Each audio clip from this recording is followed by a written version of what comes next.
ہر مشکل کے بعد آسانی آتی ہے، آسانی ہوتی ہے۔ ہر پریشانی آئے گی تو اس کے بعد اللہ آسانی ضرور دیں گے۔ اور میرے مومن بندو، اللہ فرماتا ہے کہ تم نہیں جانتے کہ تمہارے حق میں کیا بہتر آئی ہے۔ جن چیزوں کو تم اچھا نہیں سمجھتے وہ ہو سکتا ہے تمہارے حق میں بہتر ہوں، اور جن چیزوں کو تم اچھا سمجھ رہے ہو سکتا ہے وہ تمہارے حق میں بیکار برے نکل جائیں۔ تو اللہ کی مرضی سے ہی سارے کام ہوتے ہیں کہ اللہ تعالیٰ نے اپنے پیارے حبیب محمد مصطفیٰ احمد مجتبیٰ صلی اللہ علیہ وسلم کو جو پاک زندگی عطا فرمائی، اس میں دیکھو زندگی میں کتنا مجاہدہ دیا کہ آپ نے پتھر کھائے، آپ کو پورے دن کئی مہینے آپ کو کھانا نہیں ملا، اور کون ہے؟ اللہ کے حبیب ہیں جن کے سینے اطہر پر مقدس کتاب جس کو ہم قرآن مجید فرقان حمید کہتے ہیں وہ اللہ تعالیٰ نے نازل فرمائی۔ کئی مہینے آپ کے گھر میں چولہا نہیں جلا، جنگ و جہاد بھی آپ خود بنفس شامل ہوئے اور اللہ کا شکر ادا کرتے رہے، لوگوں کو توحید اسلام کی دعوت دیتے رہے کہ اے لوگو اللہ کی طرف آ جاؤ، تم کامیاب ہو جاؤ گے۔ سب سے پہلے دشمنی کن لوگوں نے نبھائی؟ آپ کے خود اہل والوں نے، آپ کے چچا نے دشمنی نبھائی۔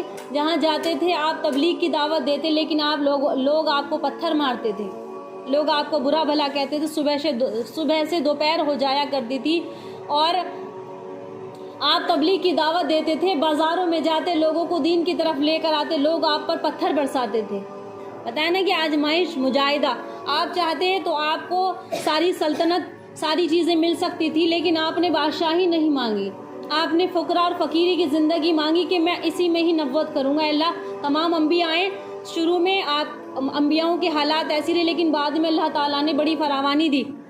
حضرت سلیمان علیہ السلام کو اللہ نے ساری زمین ان کے تابع، آسمانوں پر ان کی حکومت، زمینوں پر ان کی حکومت، ہوا ان کے تابع، پانی ان کے تابع، اتنی بڑی حکمرانی دی۔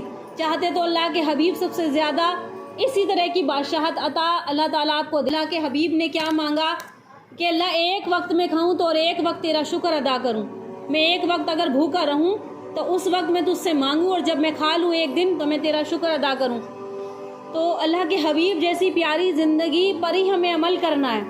جو پیارے حبیب کی سیرت مصطفیٰ پر چلے گا، قرآن مجید میں آیت میں نے کئی بار پڑھی بھی ہے، کئی مرتبہ بتائی ہے، اور اللہ فرماتا ہے ان کنتم تحبون اللہ فاتبعونی، کہ جو اے نبی جی ان سے کہہ دیجئے زمانے کے لوگوں سے کہ جو یہ اگر مجھ سے محبت کرنا چاہتے تو پہلے آپ کی اتباع کریں، پہلے آپ کے طریقے پر چلیں۔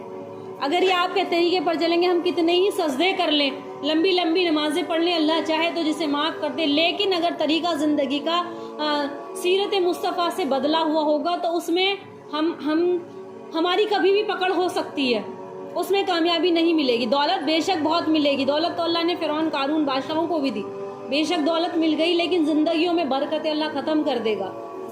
آم کے ہم چراغ ہیں، اس کو آگے روشن کرنا ہے، آگے پہنچانا ہے۔ آگے کیسے پہنچائیں گے؟ اپنے بچوں کو دین سمجھا کر۔